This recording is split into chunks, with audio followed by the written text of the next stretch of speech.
This is what the Atlanta Falcons need to do in the 2024 NFL Draft. Ryan Wilson and Chris Passo from With the First Pick here to give you an ultimate mock draft for the team that picks number 8 overall.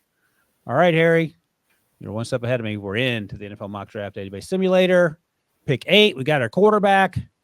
What are we going to do? There's an obvious one here. It's got to be Dallas Turner, right? I mean, they need an edge rusher. They've never had one.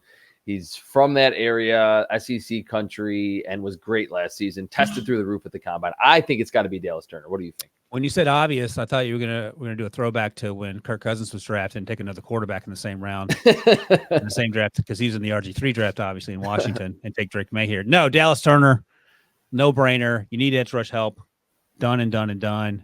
Raheem Morris is a defensive guy. The defense was good last year. It should be better this year. And you hit your home run with Kirk Cousins, and you go from there. All right, next up, pick 43. So what else do we need here? Graham Barton's still there. Sitting there is interesting. They have Chris Lindstrom. They have Matt Bergeron, who they drafted last year out of Syracuse.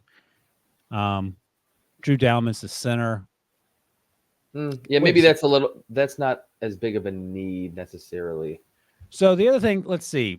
Before free agency, they had 1.5 wide receivers on the roster, but it's Drake London, Darnell Mooney, Rondale Moore, who they have. They did sign Ray McLeod. And of course, they have Kyle Pitts, the tight end. What about cornerback? I was looking at that position.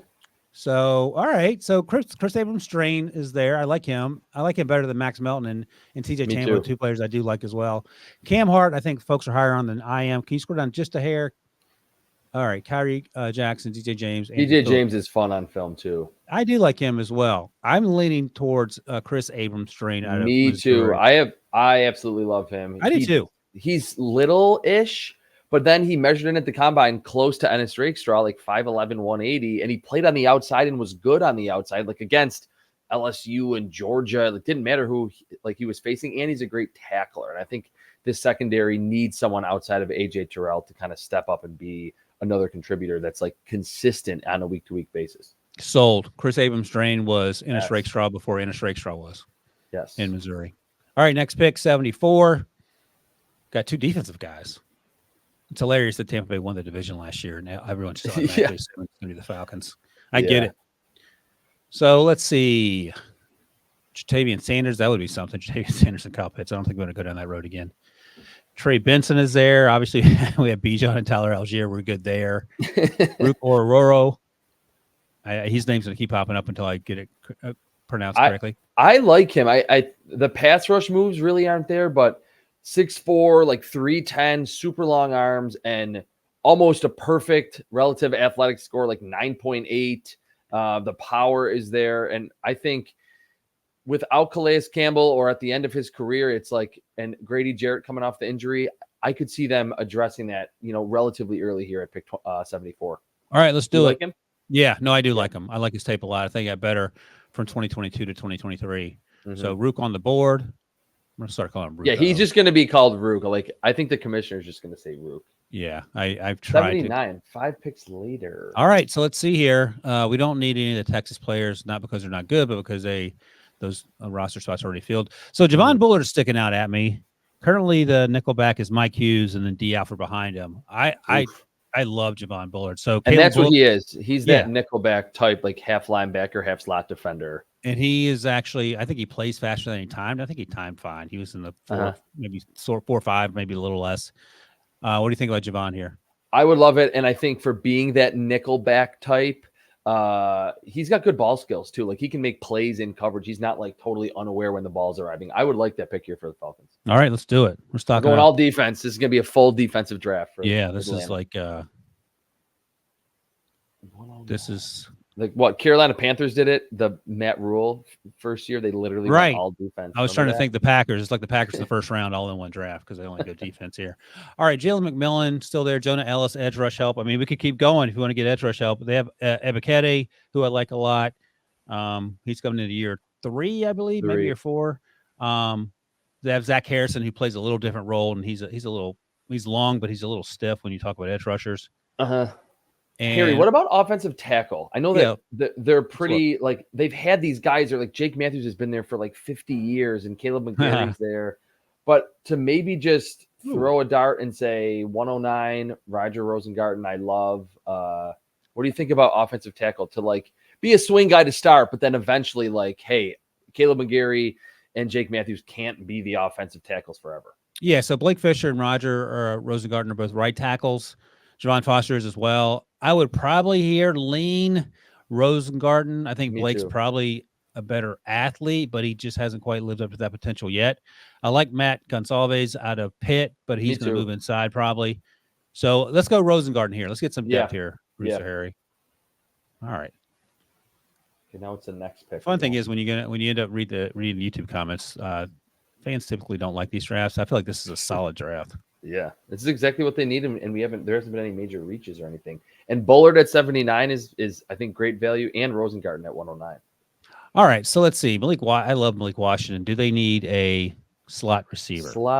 They have Rondale Moore, so I think they're okay there. Ray McLeod's behind him. He can give you some return ability. How about Michael Pratt? Oh, let's do Kirk Cousins to Kirk Cousins. Yeah, I don't think so.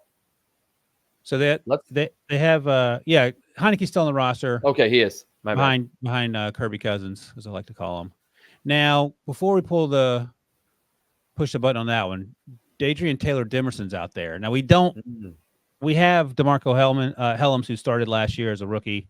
He was okay. Jesse Bates is a really good player who they signed last offseason.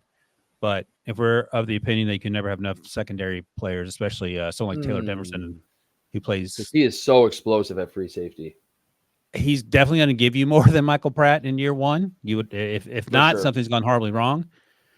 But I would lean towards Taylor Demerson here. But I'll let you make the final. No, I think that's fine. I think with Jesse Bates, you get an All-Pro or should have been All-Pro safety last season, but not a spring chicken at this point. And I think Dadrian Taylor Demerson reminds me so much of Darnell Savage, who was a first-round pick by the Packers in 2019, I believe. Just super fast to the football, great ball skills. And this is a secondary that has needed someone like Jesse Bates and could use more players like him that can just turn over the football. All right. Hit the button, Harry.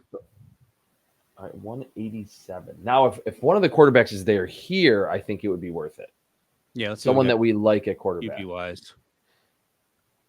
Jordan Travis, I like. He's not in the Kirk Cousins mold. Sam Hartman is, but I wouldn't draft him this high. And Joe Milton's just someone you bring up for pregame to warm up the crowd when he throws the ball. Yeah, 100%. He's batting practice guy. Just let him hit home runs. I don't want to call it wasting a pick on Joe Milton here. I don't want to use a pick on Joe Milton here. I would be more inclined to take Jordan Travis. Me too. Who's obviously injured. But we have a pick 10 picks later too. If you hit the all button just to let's see if we're missing out. Yeah, there's someone that's sticking out. So Gonsalves is still there. If you want to bolster the interior, Ibioigi's there. I think we're okay interior defensive line wise. After going Rook too. I like Gonsalves a lot. I mean, I think he probably does have to play guard, but we did just add Rosengarten, who is a tackle. I lean offensive line. I think you can still get quality like guards in the 6th round over a Jordan Travis. Maybe we'll roll the dice. We'll go Gonsalves and then hope that Jordan Travis is there. I'm with you because Gonsalves was injured for part of this season. Obviously, so was Travis later part of the year. So Garenda's there. Don't need Jordan Travis is still there. Boys, do you like it? Absolutely. I think so too. This draft, in my mind, is an A+. We'll see how Falcons fans feel. I have an idea. So Dallas Turner, layup at the top. Chris Abrams drained, feels like a layup, followed by Ruco. Javon Bullard followed. Secondary help comes next. And then we get some offensive line help with Rosengarten and Gonsalves and wrap it up with Jordan Travis. Who is, after getting so much skill position talent, like the last 5 drafts, like this has to be not super sexy, but these are positions that I think the Falcons need to address after signing Kirk Cousins. And by the way, if anyone's going to get the most out of this defensive group, it's going to be Raheem Morris. So check. Zach Robinson's new OC. This team is the favorite in the division for a reason, even if Baker and the Bucs disagree. All right, that's a wrap on the Perfect Falcons draft class. Make sure to subscribe to NFL on CBS on YouTube and download the With the Perfect podcast wherever you get your podcasts. Stay tuned for more Ultimate Mock Drafts because we're hitting all 32 teams.